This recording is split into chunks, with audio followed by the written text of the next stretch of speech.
आपने ज़रूर सुना होगा कि दुनिया में लोग कहते हैं कि मैं इस कलीसिया से संबंधित हूँ या मैं इस गिरजाघर जाता हूँ। अर्थात बहुत सारे लोग कहते हैं कि मैं इस कलीसिया में अच्छा महसूस नहीं कर रहा हूँ, या फिर कोई कहते हैं कि वो कलीसिया बहुत मजबूत है। क्या दुनिया में बहुत सारी कलीसियाएं हैं? ज़रूर आपके सामने ये सवाल कभी ना कभी ज़रूर आया होगा कि दुनिया में कितनी कलीसियाएं हैं।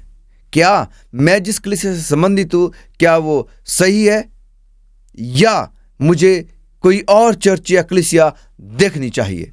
प्रभु यीशु मसीह में मेरे प्रिय भाइयों और बहनों, आप सभी को नमस्कार। आज एक नए सवाल पर चर्चा करने के लिए मैं आप सभी का स्वागत करता हूं, जहां पर हम फिर से एक नए सवाल को लेकर आए हैं और साथ में मिलकर चर्चा करेंगे, सीखेंगे कि उस सवाल के बारे में बाइबल हमें क्या जवाब देती है, हमें क्या उत्तर देती है। कभी ना कभी आपके सामने ये बात ज़रूर आई होगी, कभी ना कभी तो आपने इसके बारे में सोचा होगा या सुना होगा, या फिर मैंने इतनी सारी कलीसियाओं के बारे में सुना है। मैं हमेशा सोचता हूँ कि सभी तो प्रभु का अनुसरण कर रहे हैं, सभी तो प्रभु यीशु मसीह के पीछे चल रहे हैं, सभी तो प्रभु यीशु मसीह का नाम लेते हैं, प्रार्थनाएं करते हैं। फिर ये अलग अलग कलीसियाएं क्यों? फिर ये अलग अलग चर्चेज क्यों? जैसा आज हम देखते हैं कि संसार में बहुत सारी सैकड़ों हजारों कलीसियाएं हैं। ऐसा क्यों है? इतनी सारी कलीसियाएं होने का क्या अर्थ है, या इनका क्या कारण है? ये ज़रूर सवाल आपके सामने आया होगा। ज़रूर कोई कलीसिया रविवार को उपासना करती है, कोई कलीसिया शनिवार को उपासना करती है, कोई कलीसिया या किसी और दिन उपासना करती है। आखिर इसका क्या कारण है? मैं उस कलीसिया में जिससे मैं संबंधित हूँ सही महसूस नहीं कर रहा हूँ, मुझे अच्छा नहीं लग रहा है। मैं कभी कभी सोच में डूब जाता हूँ या सोचता रहता हूँ कि जहाँ मैं हूँ क्या मैं सही स्थान पर हूँ या नहीं।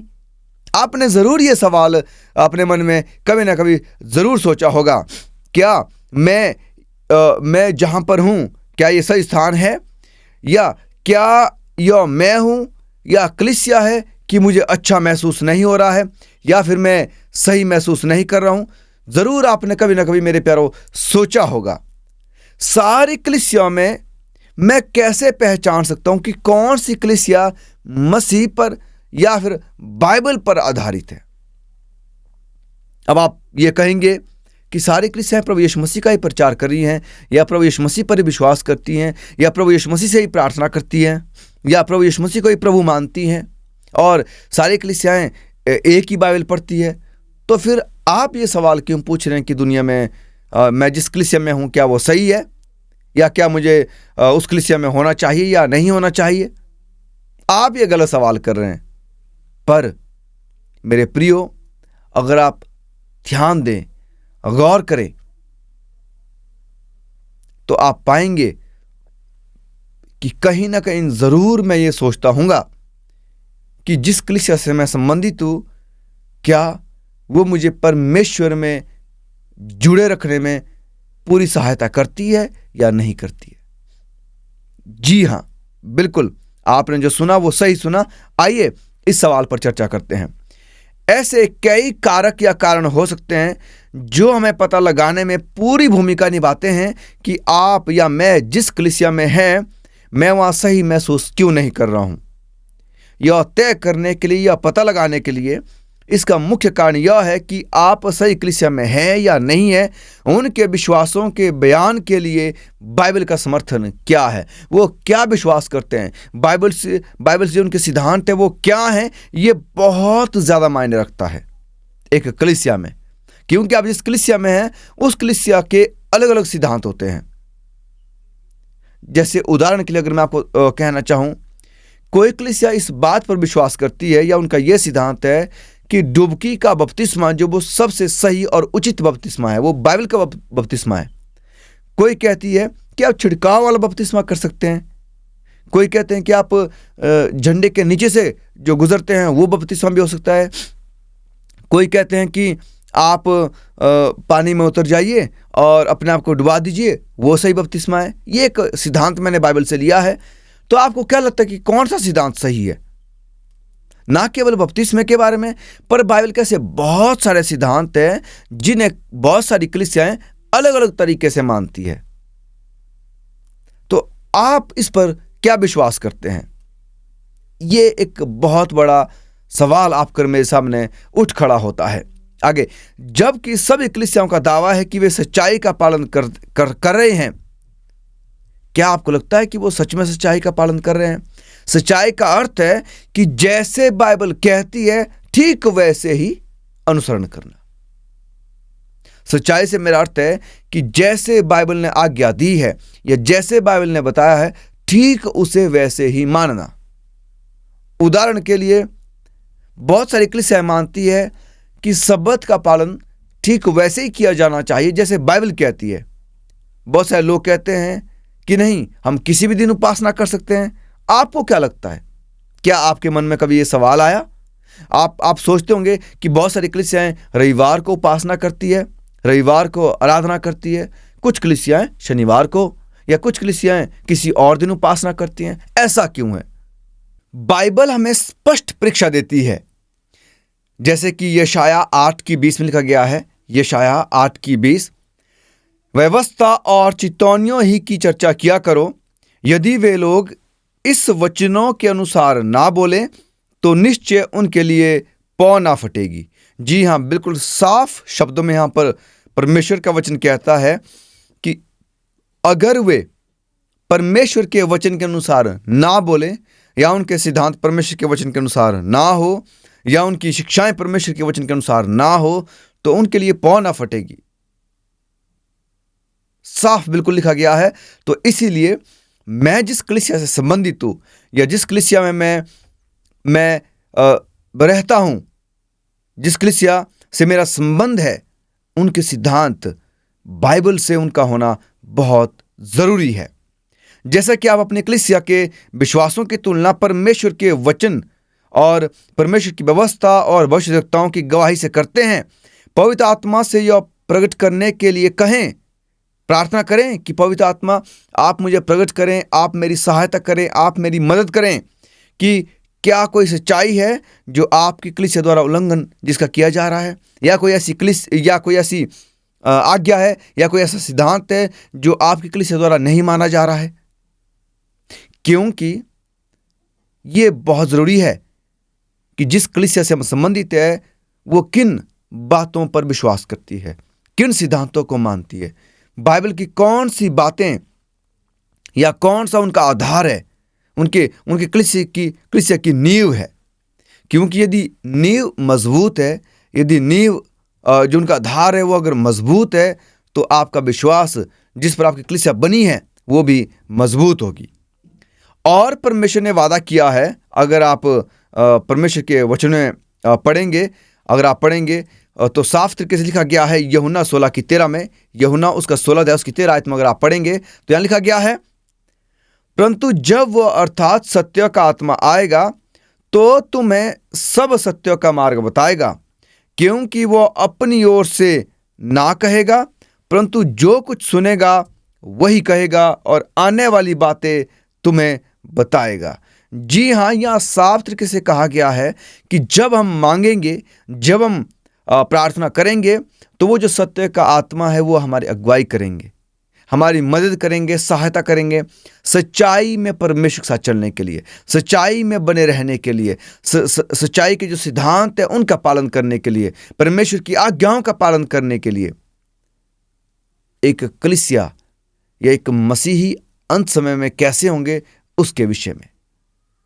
तो मेरे प्यारो, ये समय है गौर करने का, ये समय है ध्यान देने का कि मैं जिन सिद्धांतों का पालन कर रहा हूं, क्या वो सही या सच्चाई के सिद्धांत हैं या नहीं है।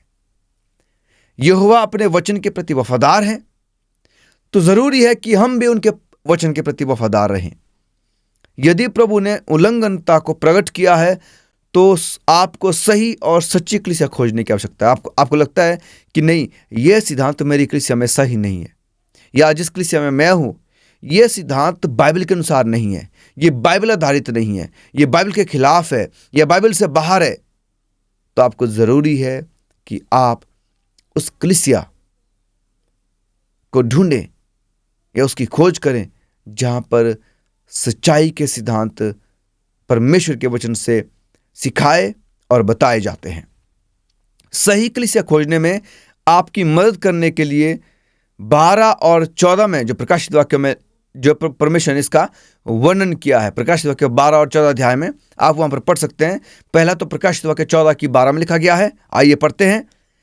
पवित्र लोगों का धीरज इसी में है जो परमेश्वर की आज्ञाओं को मानते और यीशु पर विश्वास रखते हैं। आमीन। देखिए साफ तरीके से लिखा गया है कि जो पवित्र लोग हैं, जो परमेश्वर की खोज करते हैं, जो परमेश्वर को ही अपना प्रभु मानते हैं, प्रभु यीशु को ही अपना उद्धारकर्ता मानते हैं, उन्हें अपना परमेश्वर मानते हैं, तो उन लोगों का धीरज इसी में है, किस में है कि वे परमेश्वर की आज्ञाओं को मानते, पहली बात, और दूसरी बात कि यीशु पर वो विश्वास रखते हैं।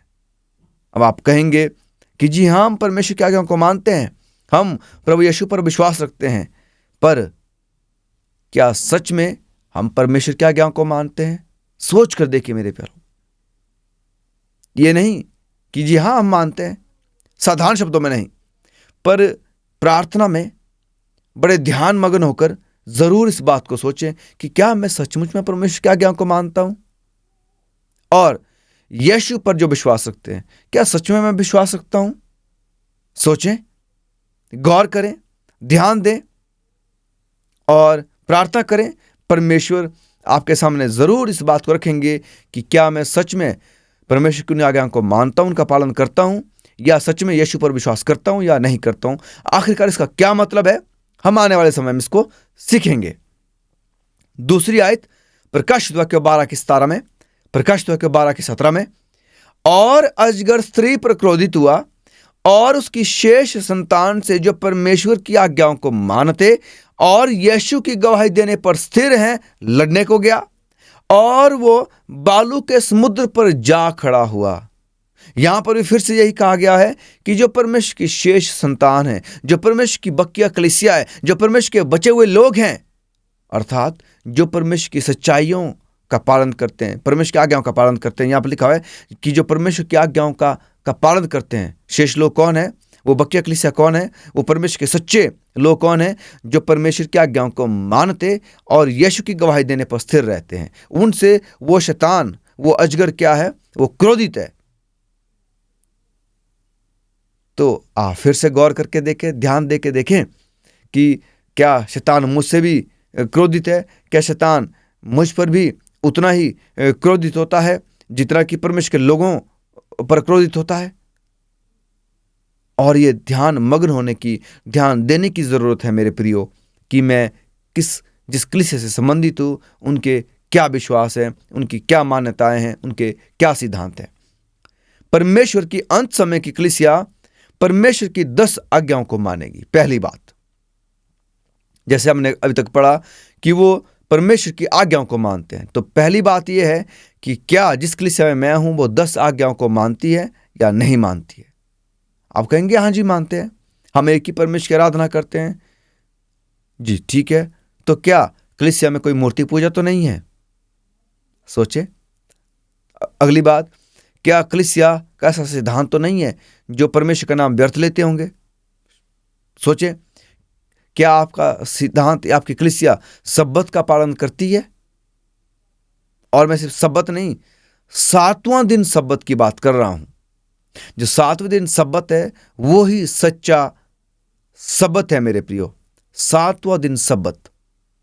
और उसके बाद क्या मेरी कलीसिया जिसमें मैं संबंधित हूं, क्या वो इस बात पर जोर देती है कि हमें माता पिता की आज्ञाओं का पालन करना चाहिए, हमें चोरी नहीं करनी चाहिए, झूठ नहीं बोलना चाहिए, या खून नहीं करना चाहिए, या दूसरों की चीज़ों का लालच नहीं करना चाहिए, या झूठ नहीं बोलना चाहिए? क्या मेरी कलीसिया जिससे मैं संबंधित हूँ, क्या इन पर वो खरी उतरती है या नहीं उतरती है? आप गौर करके देखें, ध्यान दें। और इसमें यीशु की गवाही भी होगी, और यीशु की गवाही का मतलब है, यीशु की गवाही या यीशु पर विश्वास रखने का मतलब है कि जो भविष्यवाणी की आत्मा, यानी कि उनके उपहार हैं, इसे खोजने के लिए प्रभु जो हमारा मार्गदर्शन करने के लिए तैयार है। वो तैयार हैं कि कैसे वो हमारी पूरी मदद करे कि हम परमेश्वर में पूरे विश्वास से आगे बढ़े। मेरे प्यारों, क्या आप तैयार हैं? क्या आप अपनी जांच करने के लिए तैयार हैं? अपनी परख करने के लिए तैयार हैं? क्योंकि परमेश्वर का वचन कहता है कि परख कर देखो, खुद को जांचो। और हमें जांचना है कि मैं जहां पर खड़ा हूं क्या वो सही जगह है या नहीं है। शास्त्र बहुत स्पष्ट है, बिल्कुल हमें साफ करते हैं। प्रभु विश्वासियों को एक देह होने के लिए बुलाते हैं जो कलीसिया है, और हम इसे बपतिस्मों द्वारा इसमें दर्ज होते हैं। हम बपतिस्मों द्वारा इसमें शामिल होते हैं। जन्म के बाद एक बच्चे को पोषण, संरक्षण और विकास के लिए परिवार में रखा जाना चाहिए। तो ठीक वैसे ही जो एक नया व्यक्ति जब मसीह में आता है, मसीह को स्वीकार करता है, तो उसे भी उस नए जन्म के बाद एक बच्चे की तरह पोषण की जरूरत, संरक्षण और विकास की जरूरत होती है। कुलुस्सियों 3:15 में पढ़ना चाहूंगा। और मसीह की शांति, जिसके लिए तुम एक देह होकर बुलाए भी गए हो, तुम्हारे हृदय में राज्य करे और तुम धन्यवादित बने रहो। जी हाँ, क्या कहा है कि हमें एक देह होने के लिए बुलाया गया है, और परमेश्वर का राज्य जो हमारे हृदय में प्रवेश करे, हमारे हृदय में बने, और हम सब चीज़ों के लिए धन्यवादी रहे। एक और आयत, कुलुस्सियों 1:18, और वही देह है अर्थात कलीसिया का सिर, वही आदि है और मरे हुओं में से जी उठने वालों में पहले उठा, और सभी बातों में वही प्रधान ठहरे। 1 कुरिन्थियों 12:13, क्योंकि हम सब ने, क्या यहूदी हो, क्या यूनानी, क्या दास, क्या स्वतंत्र, एक ही आत्मा के द्वारा एक देह होने के लिए बपतिस्मा लिया। जी हाँ, देखते हम कि हमें एक ही देह होने के लिए बुलाया गया है, और वो देह जो परमेश्वर की आज्ञाओं को मानते और यीशु की गवाही देने पर स्थिर हैं, जिसका हमने अभी तक अध्ययन किया। तो ये दो बातें बहुत ही जरूरी है उस कलीसिया में, उस देह में जिसके लिए हमें बुलाया गया है, कि वो परमेश्वर की आज्ञाओं को मानते, कि क्या मैं उन 10 आज्ञाओं का पालन करता हूं, या वो कलीसिया उन 10 आज्ञाओं का पालन करती है, और यीशु की गवाही देने पर स्थिर है। यानी कि जो भविष्यवाणी की आत्मा, यानी कि जो परमेश्वर का आत्मा हमें सिखाता है, बताता है, जिन शिक्षाओं या जिन सिद्धांतों के बारे में परमेश्वर हमें बताता है पवित्र आत्मा के जरिए से, क्या वो कलीसिया उनका पालन करती है या नहीं करती है। लेकिन अगर आप सही कलीसिया में हैं और आप अभी भी असुविधा महसूस कर रहे हैं, असहज महसूस कर रहे हैं, तो इसका मतलब यह हो सकता है कि परमेश्वर आपके जीवन में एक कमजोरी के बारे में आपसे बातचीत कर रहे हैं। आपको लगता है कि मैं तो अभी सही कलीसिया में हूं, फिर भी मुझे असहज महसूस हो रहा है, मुझे जो थोड़ा अनकंफर्टेबल यानी कि असुविधा महसूस हो रही है। तो इसका मतलब है कि परमेश्वर शायद आपकी या मेरे अंदर कोई ऐसी बात है, कोई कमजोरी है, जिसके बारे में परमेश्वर आपको मुझको बताना चाह रहे हैं और उसके दोषी ठहरा रहे हैं, जिससे आपको पूरी तरह से क्षमा, चिंगाई और उद्धार के लिए, उद्धार पाने के लिए बुलाया जा रहा है। और यीशु ने वादा किया है कि जो कुछ पिता मुझे देते हैं वह सब मेरे पास आएगा, यानी कि यूहन्ना 6:37 में लिखा गया है, उसे मैं कभी ना निकालूंगा। जी हाँ, यानी कि जो मसीह के पास आएंगे, परमेश्वर उसे, यीशु मसीह कभी उसे वापस नहीं भेजेंगे, कभी उसे वापस नहीं जाने देंगे, अगर वो पूरे दिल से, पूरे मन से, पूरे प्राण से अगर वो यीशु मसीह के पास आते हैं। और उन्होंने यह भी वादा किया है, यानी कि परमेश्वर ने यह भी वादा किया है, मांगो तो आपको दिया जाएगा, ढूंढोगे तो आप पाएंगे, खटखटाओ तो आपके लिए खोला जाएगा। मत्ती 7:7 में यह कहा गया है। तो हमें मांगने की जरूरत है, हमें खटखटाने की जरूरत है, हमें ढूंढने की जरूरत है परमेश्वर को, उनकी आज्ञाओं को, या यीशु की गवाही देने को। जरूर अपने सच्चे और जीवते पिता के पास जाएं, अपने प्रभु के पास जाएं, उनसे प्रार्थना करें और मांगे कि परमेश्वर आप मेरा अनुसरण उस सच्चाई पर चलने के लिए करें, आप मेरी मदद उस सच्चाई पर चलने के लिए करें। यीशु अपने पास आने वाले सभी लोगों को चंगा करने, बचाने, उद्धार करने और पूरी जीत देने के लिए आए थे। वो आपकी हर तरह से मदद करने के लिए तैयार है, हर तरह से। बस जरूरत है कि हम पूरे तन मन से परमेश्वर के पास जाएं, पूरी सोच से अपनी पूरी निर्भरता परमेश्वर पर रखें और अपने आप को बिल्कुल शून्य करके हम परमेश्वर के पास जाएं। परमेश्वर यही हमसे चाहते हैं। गौर करें पिताजी, मैं किस कलीसिया से हूं। गौर करें पिताजी, मैं कहां पर हूं। गौर करें और मांगे पिताजी, आप मेरा अनुसरण करें उन सच्चाइयों पर चलने के लिए, उसका पालन करने के लिए। और परमेश्वर वो हमारे सच्चे और जीवते पिता हम सब का अनुसरण करने के लिए तैयार हैं, हम सब की मदद करने के लिए तैयार हैं। क्या आप तैयार हैं? क्या आप सच्चाइयों पर चलने के लिए तैयार हैं? क्या आप यीशु की गवाही देने के लिए तैयार हैं? क्या आप ये परमेश्वर की आज्ञाओं पर चलने के लिए तैयार हैं? अगर हाँ, तो आप प्रार्थना करें। अगर हाँ, तो आप परमेश्वर के पास जाएं और पवित्र आत्मा का साथ मांगे और अपने आप को समर्पित करें। परमेश्वर हम सबको बहुतायत से आशीष देने जा रहे हैं। क्या आप उन आशीषों का स्वीकार करना चाहते हैं? अगर हाँ, तो अपने घुटनों पर जाएं और प्रार्थना करें कि परमेश्वर मुझे मेरी सहायता करे, मेरी मदद करे। देखिए परमेश्वर कैसे बहुतायत से उन आशीषों को आप पर दे लेंगे। आमीन।